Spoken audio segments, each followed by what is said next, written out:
And this is a wonderful way for you to share what we've been sharing in this wonderful book called The Power of Eight by Lynne McTaggart.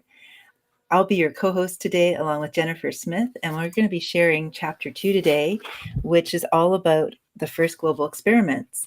And it's a wonderful chapter. We've got a lot to share.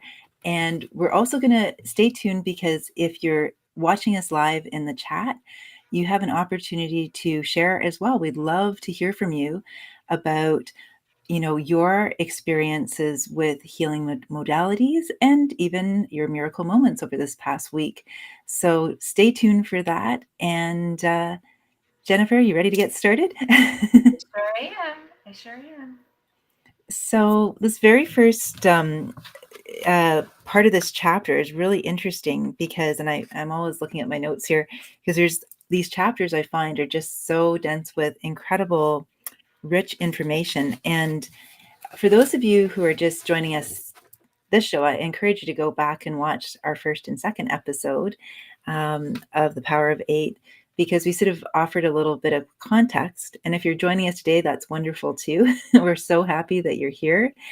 And what really inspired us to co-create this together is, at this time in the world, with all the things that are shifting so rapidly and so many distractions out there, it's so important to understand the power of our intentions, the power of our thoughts, and to really remember how truly creative, divinely creative we are, and to consciously direct and guide and use and tap into those hidden inner resources for such good in the world, right? And I just feel like, I know we've talked about this before, Jennifer, as we sort of, so many people are awakening to this right now. It's really an exciting time to be alive. And I feel like, really, I don't know about you, but for me, when I really feel into it, my soul really chose this lifetime with all its, ups and downs and plot twists. It's a beautiful world, and there's so many opportunities for growth, expansion, and healing. And this is a wonderful book because it balances the spirituality along with the scientific. And this chapter definitely is a sciencey chapter, right? So It is. And I would like to just add, you were talking about, this is a wonderful time to be here. And I think we've all chosen this time to be here because uh, there's so many things we can do with the upliftment and just the wonderful healings we see with the energies and our ability to manifest. And, I love the power of eight too, because sometimes it's a great learning tool. And sometimes we need that connection to understand it intellectually before we say, okay, hey, I believe this. I'm gonna give this a try and really test it out for ourselves. So I know that was my background. I come from a science background. My background was engineering, so I can relate to these science experiments. And so yeah, so why don't you go ahead and tell us what you thought about the experiments and what stuck out to you as they're trying to prove out why healing energies work. well, what I really found interesting is, um, that in the beginning, she talks about all these different experiments that were done. And again, as you're just sharing, I'm a very intuitive person. I come out of an arts and humanities background. I'm a visual arts teacher and by training, and yet I've always been interested in science. And it's like my right brain, trusts things and takes things on intuition and faith, and my left brain is like, well, I'd like some information. And one of the things that I found really, my left brain really liked about the opening of this chapter was all of the references to the experiments that had been done previously about consciousness, and the research that had shown that thoughts could change physical reality, and and affect not only electrical equipment but also other human beings as well. And then the point that kind of was interesting is how she said, but almost no experiments had been conducted on the effect of lots of people sending the same thoughts to the same target at the same time. And so I found it really reassuring to just know that to just read about all these experiments that have been done. Like, she gives a really nice succinct synopsis and how highly educated and even science backed a lot of these experiments were, because I feel like there's a lot of noise in the outer world right now, and to be frank, there's a lot of negativity, right, spinning around, and there's a lot of drama, trauma, VPR, telenovela, like, stuff floating in the ethers, and it's important for this to be just as loud, or if not louder, so that it doesn't get drowned out by all the other stuff, right? And And I think just it creates a space for people to make choices. Okay, I like and that. where do you want to pay attention to, and what choices do you want to make, and which way do you want to expand? Do you want to expand more towards the positivity and the upliftment of the world, or where do you want to pay your attention to and your intentions to? Because that's really how you create your life, right? Hmm. And so I think the more of us talking about what's available to people, and they can even go get the book and read it and understand it for themselves, it gives them more choices of what they would like to believe. That's so true. And it's true. Like that point about focus, we keep coming back to it because it's so essential, right?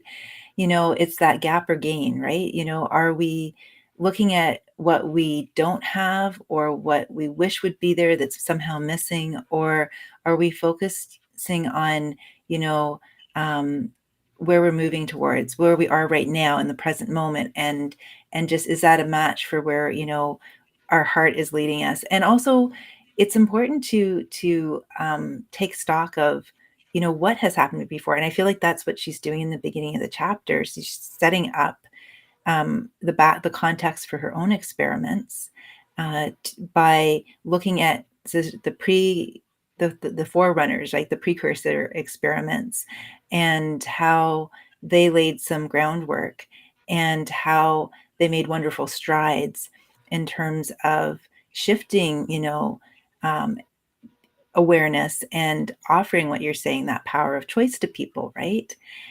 So that if there's any, I guess, skeptical or doubting aspect of the mind that wants to say, no, that's fluffy bunny, here's, like, and I'm going to just share an example, because there might be someone out there listening right now who's like, okay, let's get specific here. What's she talking about?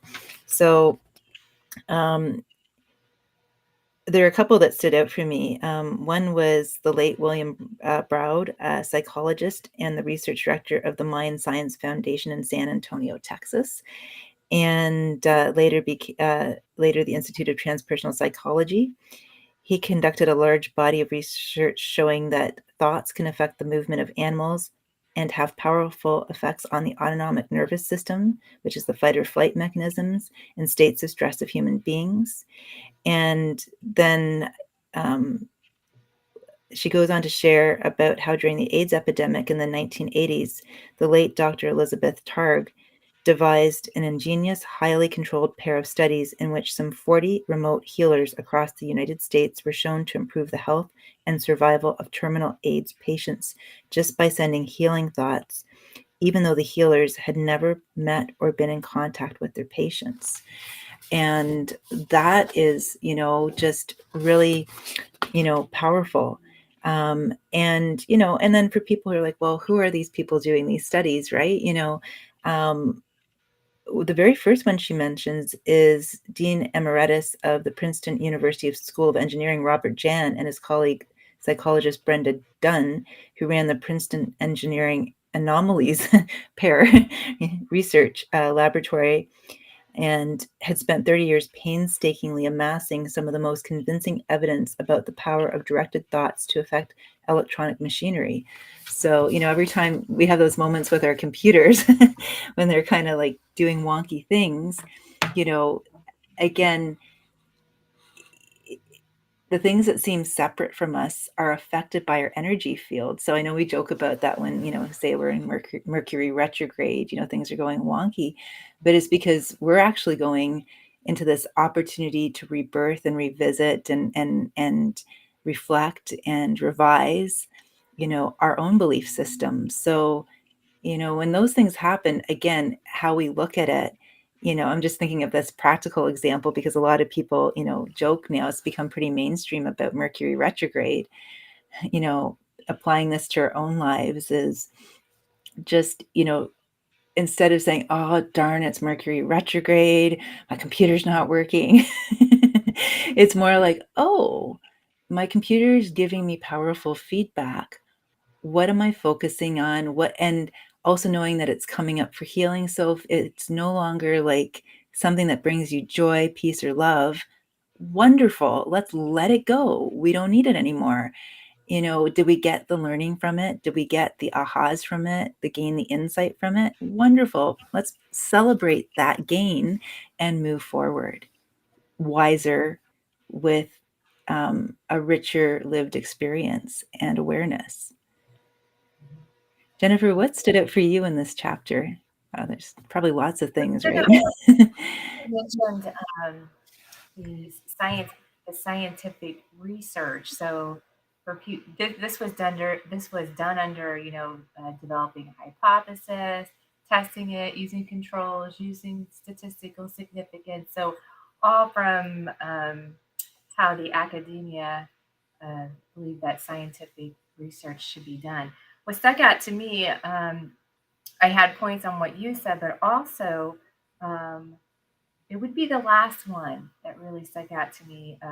This what they talked about Dr. Gary Schwartz and his was talking about his impeccable credentials. And I'm just reading from the book here, but he has a degree from Cornell University, a PhD from Harvard. He was a tenured professorship at Yale and directorship of the Yale Psychophysiology Center and Yale Behavioral Medicine.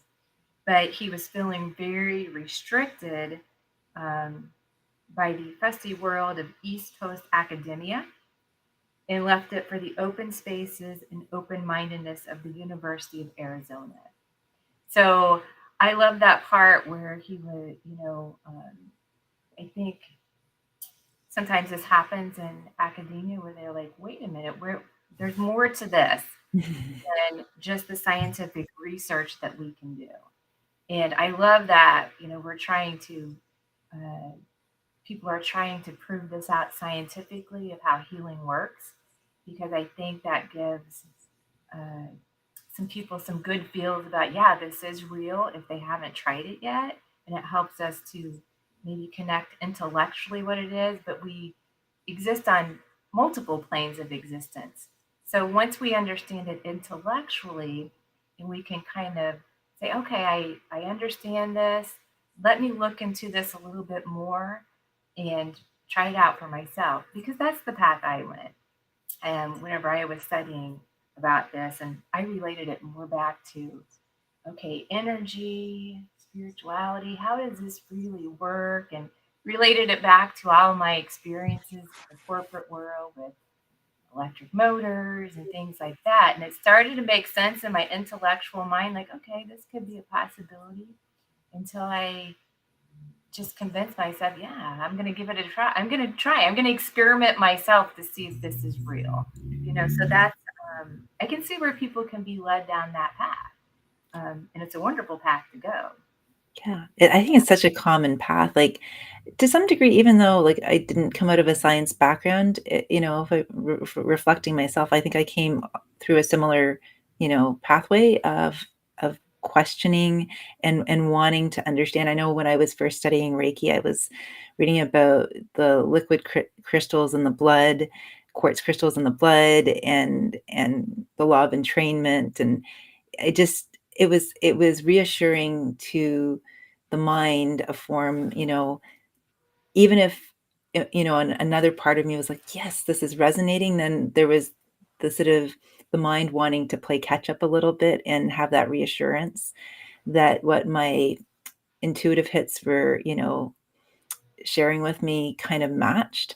And so, yeah, I think I'm really, really glad that you described it in that way, because I feel like a lot of people listening can really identify with that, and to know that this is, you know, was your journey with it. And I would add that it was my journey too with it, to a large degree, you know.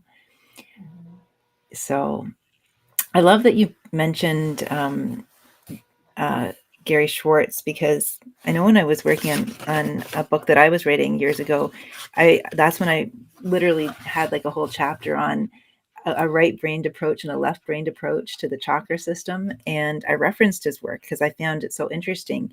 And what she talks about in this book is really kind of the cornerstone of a lot of his work, which it was based on the Russian scientist Pop, about basically the light that emanates from forms, right? That's like the light body, right? And so I'm just looking for the part here where she was talking about just his work. Yes, this is it right here. Sorry, I just wanted to find it specifically. That basically, when she started doing her first experiments, working with Gary Schwartz, they she was all excited about, you know, solving world hunger and world peace and like those really dramatic things. And he's like, let's work with leaves. You know, and then we can progress to seeds. Like, let's move in small steps. And she was like, okay.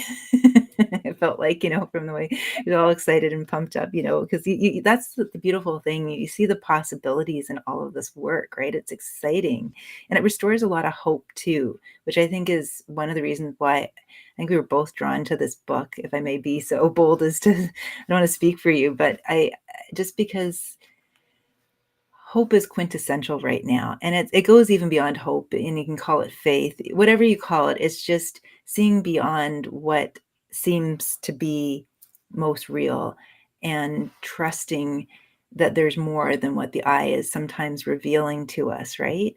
And in terms of possibilities, right? Because we see based on our perceptions, and so what I love about scientists too is they're always looking to test those perceptions and look outside the edges of that. So um, there's a quote here where she was saying, in working together with him, for our results to achieve true statistical significance, we needed more than 30 points of comparison between the two leaves, or what scientists call data points. And I just wanted to share this little section too, because I feel like for any of those people out there who think, I want to believe this because it sounds juicy good. And at the same time, there's a part of me that's like, well, how rigorous were the experiments? You know, were they just setting up a couple of water glasses and, you know, kumbayaing, you know, that kind of thing. Like, I don't mean to, I get it, because we, when something touches our heart in a profound way and it lights us up, we have this thing called the negativity bias in our brains that can sometimes kick in. And uh, Jennifer, I'm trusting you're still there. I think your screen Yeah. froze. You're still there. Okay, just checking.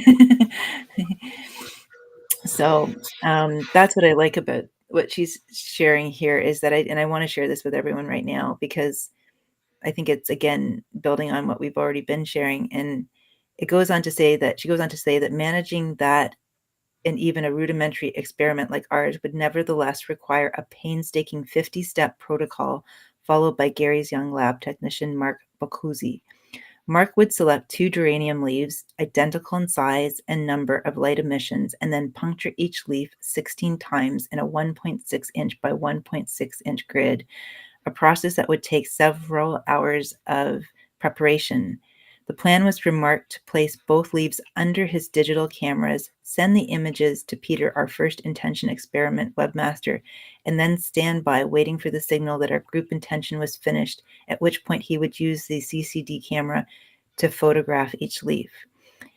And she said, originally we planned to have our participants attempt to lower the light emissions, which I thought was interesting, as we had in the POP experiment. But the healthy light, this is what I thought was interesting, the healthy light of a living organism defies common sense. The lower the level of the light in the main, the healthier the organism. I began to think that our participants would naturally feel prompted to increase the light rather than decrease it. Right before the experiment, Gary and I decided to reverse the instruction in order to increase the leaf's light emissions. I wasn't thrilled about this experimental protocol. When you deliberately increase something's light, you actually are stressing it out.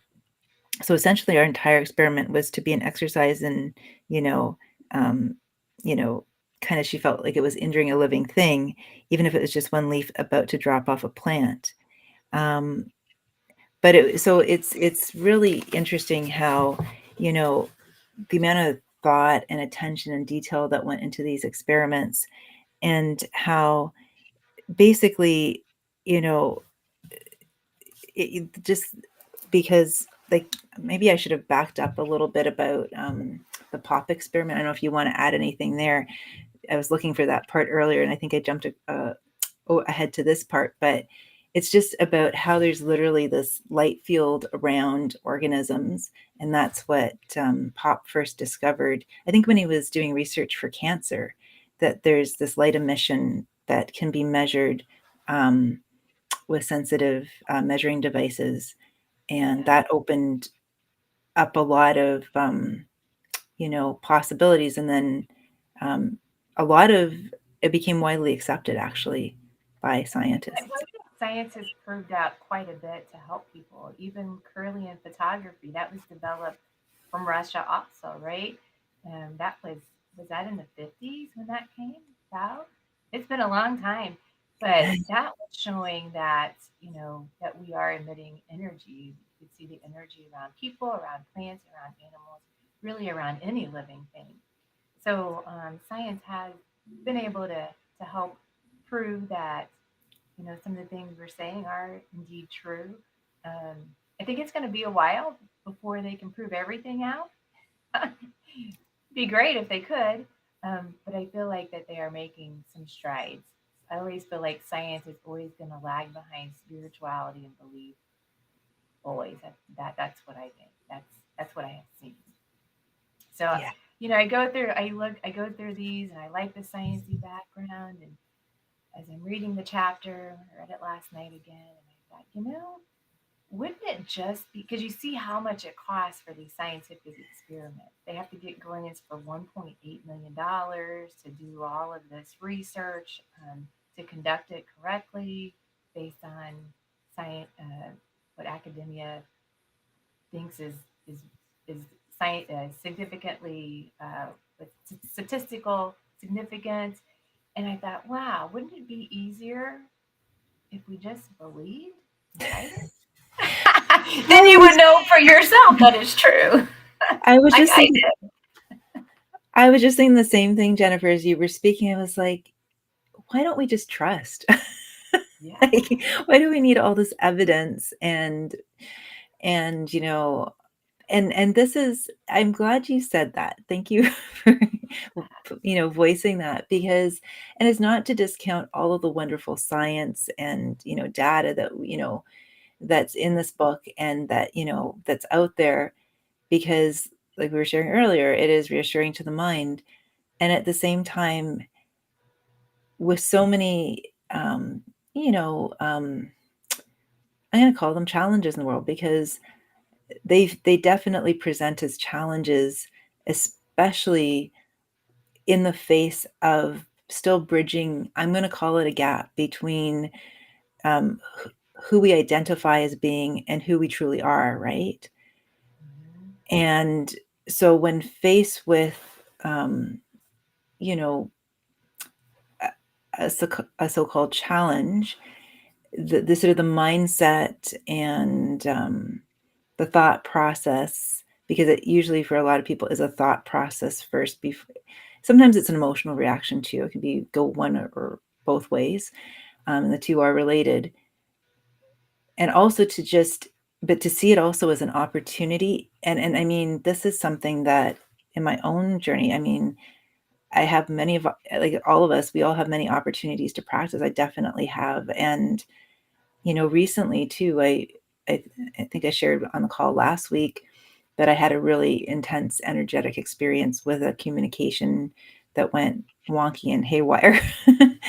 And for the first time ever, like, focusing more on learning from past experiences and really being present in the moment, I really tapped into that sense of neutrality, that sense of being able to have both compassion, like to trust that what I was feeling inside, and this is more, I'm not talking about emotion here. What I'm talking about is just sensing that the energy felt really wonky, is I guess the only way I can describe it. Like it didn't bring me joy.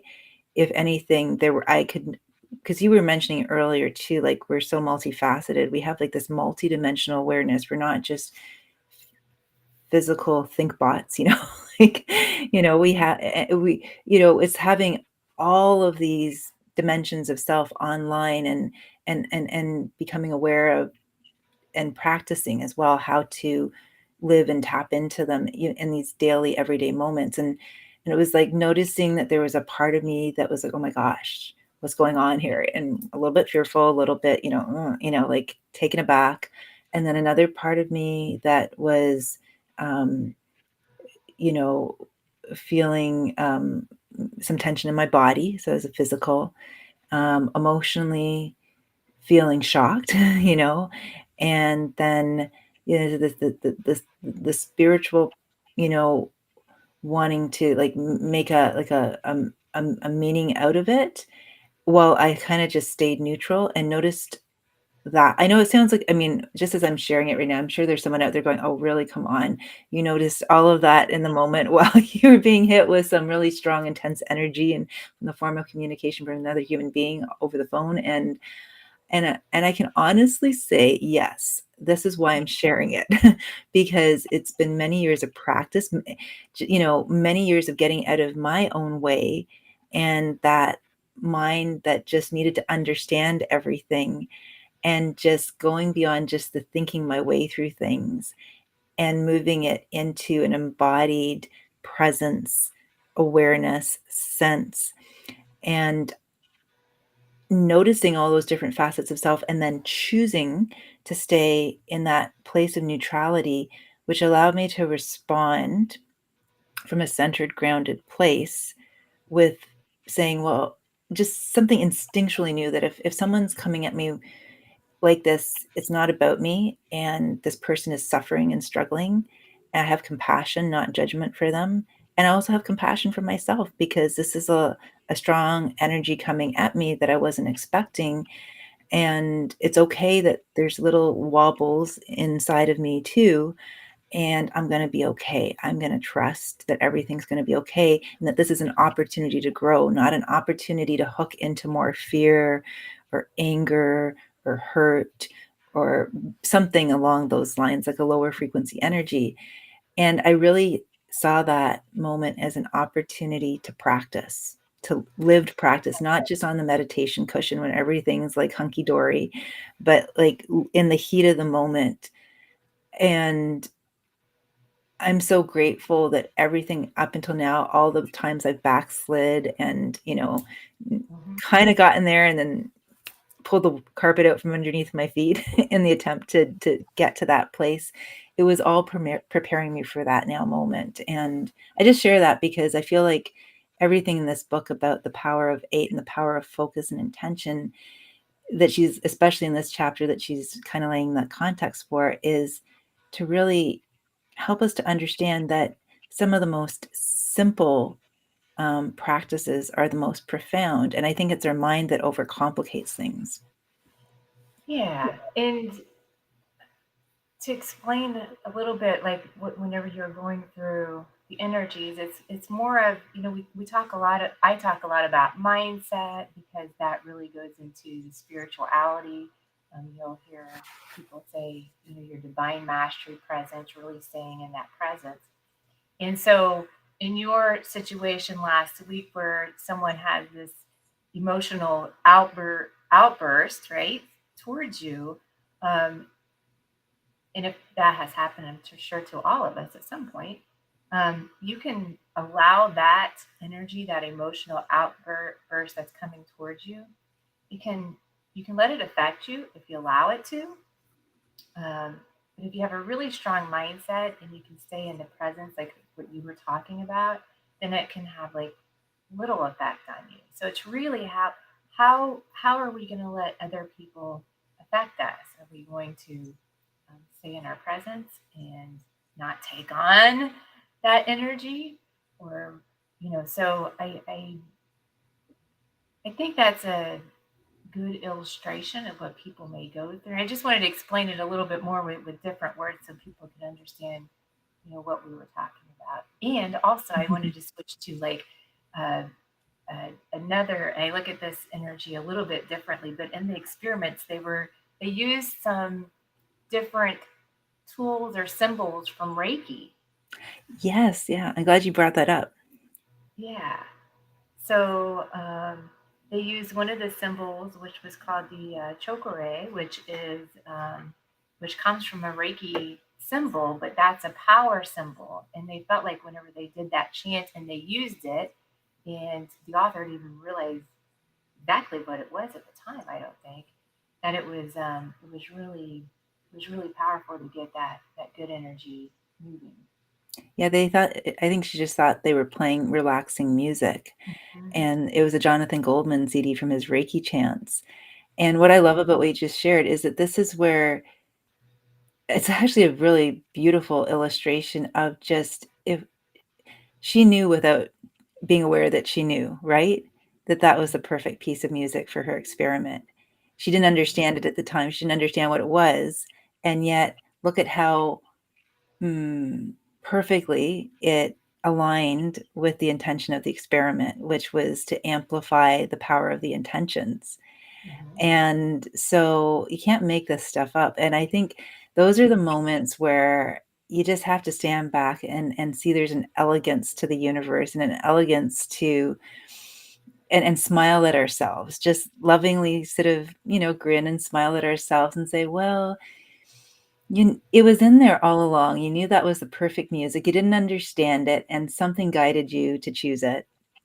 And, had you tried to figure out what the perfect piece of music would be, it might have taken you longer. You know what I mean? You might have to do research on that too. And at the same time, it was just, I'll look for a piece of music that's relaxing. So also with that, there's a feeling state. It's not just a mental state, which I know been talking a lot about that too, and she talks about in her book too, because it's not enough just to think the thoughts. You actually want it really is like a unification of all those aspects of self. You want to feel like you're centered and grounded in your body. You want to have a sense of awareness of the sensations in your body. You want to focus on a feeling of gratitude and appreciation, because that's a very high frequency energy. That's a whole other conversation we could talk about in another book we could read, about all the map of consciousness and David R. Hawkins and all the work he's done around, different frequencies of emotions and how they affect energy too.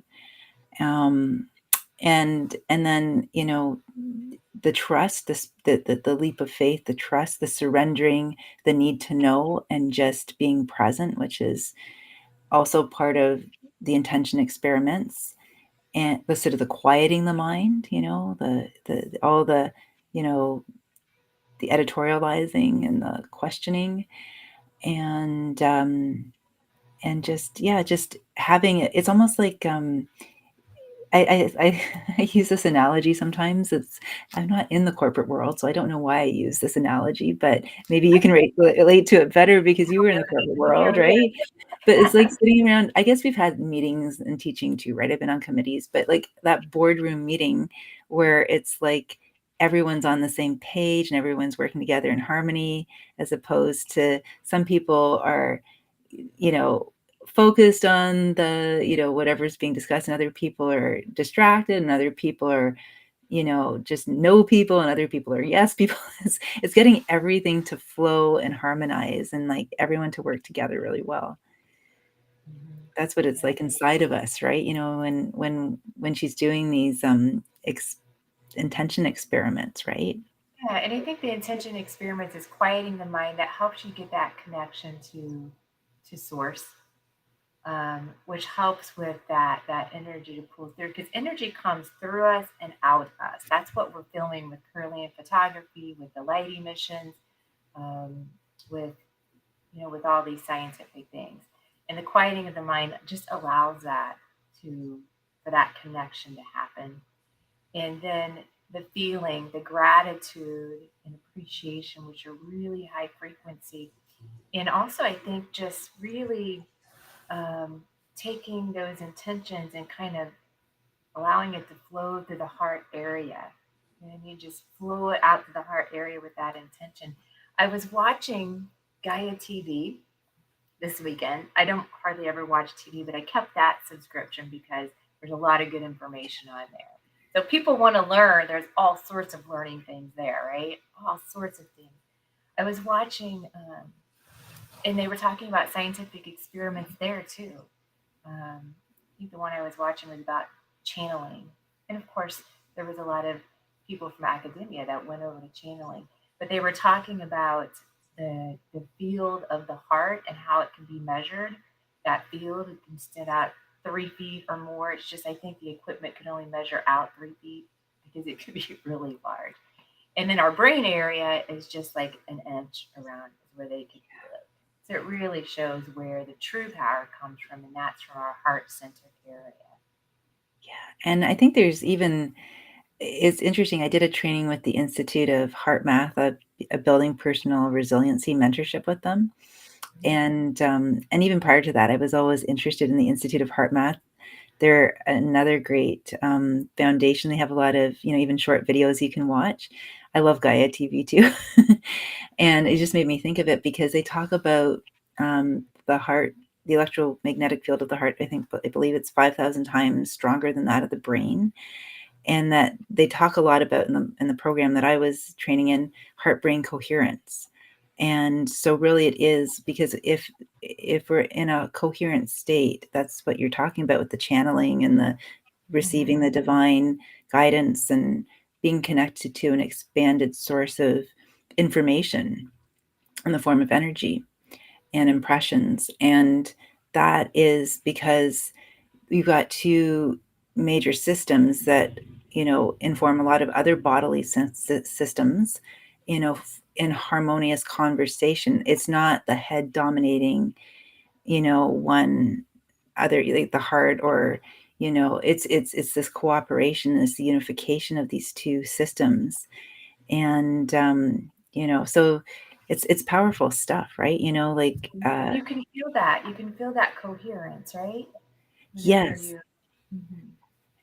And they even have, it's interesting. I don't know. I'm just going to share this too because I feel like it just fits into like the topic so well today with the experiments. And I never thought to bring it out today because I didn't realize you're going to be talking about it. And that's okay. So I'll just describe it. There's a little clip that fits onto your ear, and then there's an app, and it actually senses, like, you can practice heart brain coherence. And it literally, you're focusing on you can change it, but it's like a circle, and as you're breathing, you can do it they recommend 9 minutes every day, and it actually gives you a readout of your heart brain coherence pattern. And so, and the key is, it's very basic, in terms of, and I say basic, it's like simple, it's not complex, but it's perfect. And at the same time, it's profound. It's the focusing on something you're grateful for, and breathing slowly and intentionally, and just relaxing the mind. And it's amazing how it can literally measure those patterns. And I know they've used this to train EMS workers and people who work in emergency rooms, and police officers, to be able to respond rather than going into fight or flight in their nervous system when they're working in these types of jobs where there's a high degree of burnout and stress. And so it's really fascinating how accessible and how, you know, I want to say mainstream all of this is becoming. Like, even if some of this might be new to some of the people listening, I just felt guided to share that too, because this is a wonderful institution, and they're bringing it into, institutions and places where, people really benefit from these kinds of practices, and it's they're measurable results and improvements.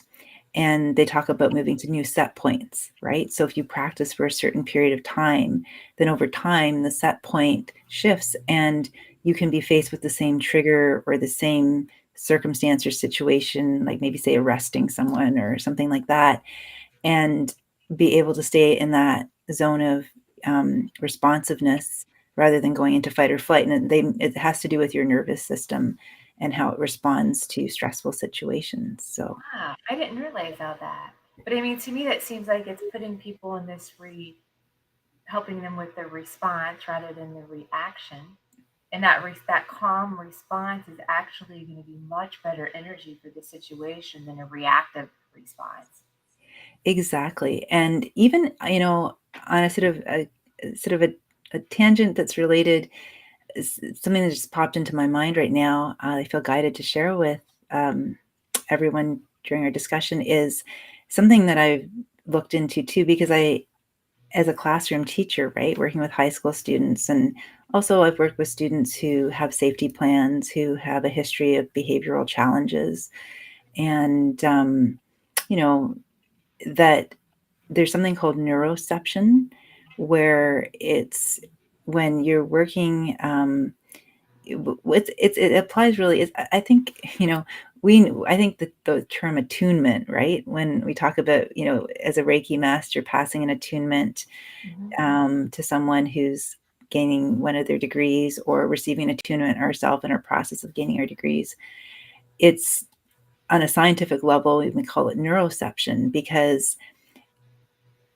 we have experiences that can sometimes lock our nervous system into certain types of responses, or what more likely reactions to situations, so that this is where we can't think our way out of trauma. We can have a positive way of looking at things, and at the same time it's incredibly powerful and important. And at the same time, the feeling part is really the sensation part of noticing what the signs are in our body, that our body needs extra reassurance, with the support of the mindset and with the support of, um, and so as a classroom teacher, I know I worked with one student who had a really serious safety plan and a long history of uh, difficult experiences in her life. And I instinctually would, if I went over to check on her work and ask her how she was doing, I would never stand over her. I would always kind of crouch down and be lower than her. And I would always start off with, "How are you doing today? How's your day going?" And oftentimes she'd say, "Not very well." And I'd say, "That's okay. You know, um, you know, do you want to talk about it?" And she'd say, "No." I'm like, "That's okay. You don't have to talk about it." Just letting her know that I was present and I cared, and not trying to solve or fix anything with the head, but just Mhm. being, kind of present, was my mindset. Just to put a So the mindset was there. The mindset was, I'm here, I'm ready, I'm open, and just let this moment guide me to, like, the next steps, right? And when we are conscious of how we're using and directing and channeling our energy in everyday situations, like, not just even, when we're doing, I mean, I say this because we're both in the healing arts, right? I just feel like I really feel guided today and inspired to, like, remind people, because I needed to remind myself of this, that because I think for many years I did think it was just for the meditation cushion, or when I'm doing a healing or receiving a healing or practicing or learning a healing art. This is like our everyday interactions with people, right? And so the Absolutely. neuroception is, I didn't define it very well. I apologize for that, but it's essentially, in a nutshell, as I understand it, that sense of attunement that people around us feel with each other, that's that presence, and it literally calms the nervous system down, because when people are not aware of this thing called neuroception and they're interacting with people and they're kind of in their own sort of bubble, right? Then they sometimes don't understand why people are responding to them the way that they are, because it's maybe not even about the situation. It's just something underneath the radar of in the subconscious mind that's been buried and frozen is getting triggered, and there's nothing to de-escalate that trigger on a nervous system level. It's the body's going into fight or flight, and then the head's trying to figure it all out, and then it gets soupy real fast. So, Yeah, I think holding the space for people, just like you said, the everyday interactions with people, and I think most people can relate to that. You know, I can feel it. People who allow themselves to feel can feel people's presence and the energy, and they feel calmer, more relaxed, and before I even was able to feel like I feel now with the energy healing.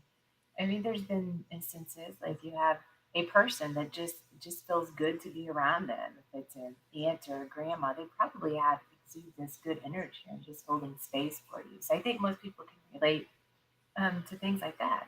So that's what it is.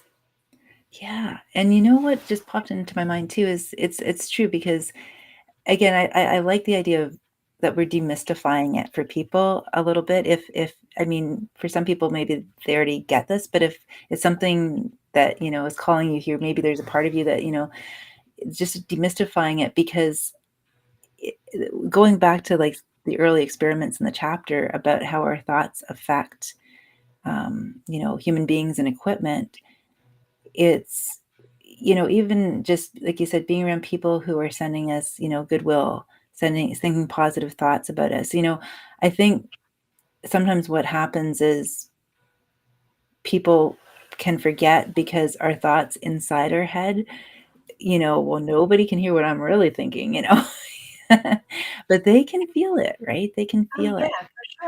for sure. And Yeah. and that sometimes can be where we can create a lot of wonky energy too, because it's a classic scenario of someone stewing about something inside, and you can feel that something's off with a friend or a partner or a family member or a coworker, and you ask them how they're doing to show that you care and you're concerned, and also because you're fact checking your what you're picking up energetically too, and their response is, "I'm fine.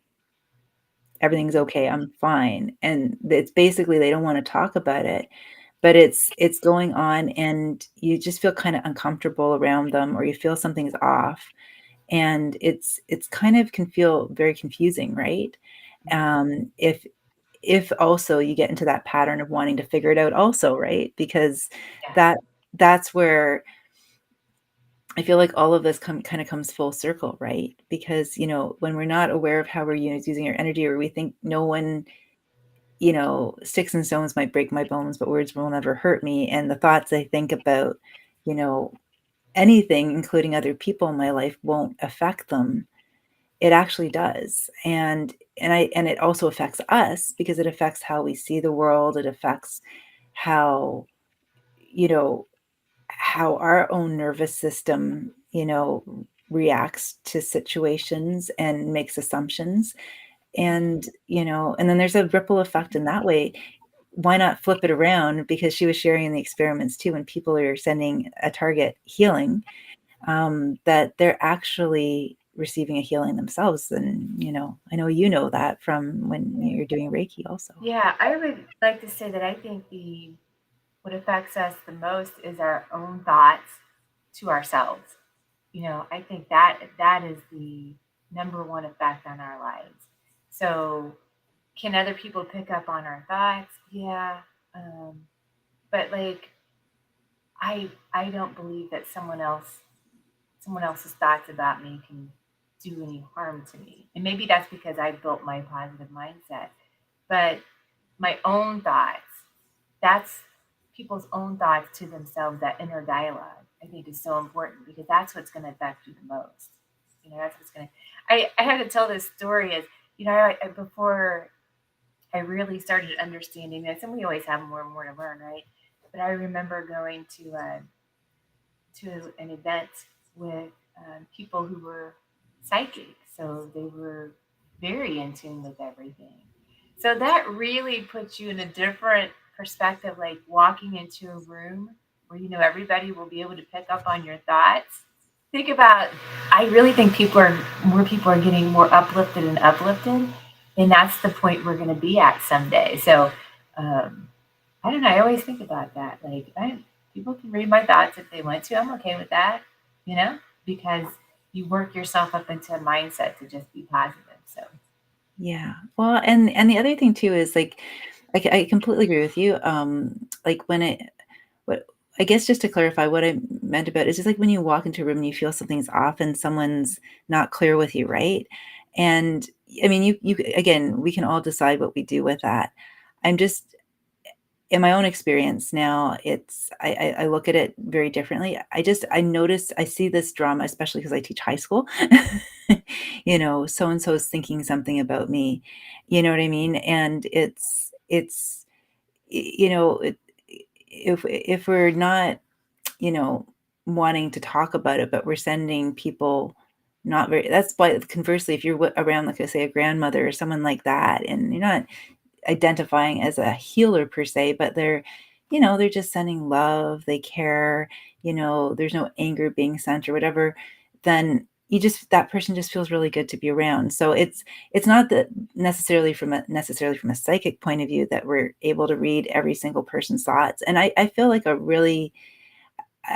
know what you're saying too, like the clearer and cleaner we are, it doesn't matter if someone can read our thoughts, from that point of view. And at the same time, I also trust too that someone who is, you know,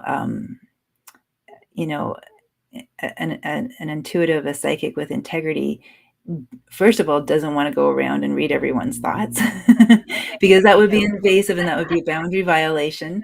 And second of all, would ask permission first, right? So there's that. Actually, you just reminded me of something funny. I walked into one of the classrooms one day. I think it was a drama classroom. And this was interesting. This was like a little micro experiment that I was not expecting. I had an on-call. And after that, the drama teacher asked me if I would pop into his classroom for a moment. And on the way over to the classroom, he said, pick a famous person or a movie or something like that. And I forget what I picked, but I picked something. And I'm like, why? And he's like, you'll see. And then I don't understand it. I just know that it worked. Then I see, this is kind of where I'm at now. It's like, I don't understand why it worked, but hey, cool, it worked. That's all I need to know. And so he didn't give me choices. It was completely random sampled. I just came up with it. It was like a movie or a TV show. I can't remember. And I thought about it, and I didn't even tell him what it. No, I did. No, I didn't even tell him what it was. And then he did something like snapped his fingers a few times and clapped. It was like an unusual combination of things. And then together he asked the students, "What's she thinking?" And in unison, they all said the name of the show I was thinking. And he said, "That's telepathy 101." And I was like, "Oh, interesting. Cool." So the world is the new earth is here. yeah, More yeah, than we maybe sometimes realize. Like people are really awakening at an interesting rate in places where you might least expect. yeah. It's exciting. It's exciting for me. I love it. I love it. So we are already 55 minutes in. Oh my goodness, we should wrap this up. Well, thank you everyone so much for joining us today. And it's always a blessing and an honor to share this time together with you, Jennifer, and with everyone else who's either, caught this live or on the replay. And, I was checking the messages. I should have maybe asked people directly, if you had any comments. I didn't. We were so wrapped up in the conversation, which was so much fun. And because I know last week we had a few comments, so please stay tuned for next Wednesday at the same time, same channel, same channels, where we're going to be moving on to chapter 3, which is really exciting, virtual entanglement. And I feel like we actually created a little bit of a segue for that too. Everything we we're just talking about with telepathy and, sensing other people's thoughts and how we're all, not separate. We're very much interconnected. So stay tuned for that. I hope you'll join us for that episode. And, we would love to hear from you, what you're receiving from these, or, just your comments, your questions, your thoughts. And thank you for joining us. And we look forward to being with you next week. Lots of love and light. Be well.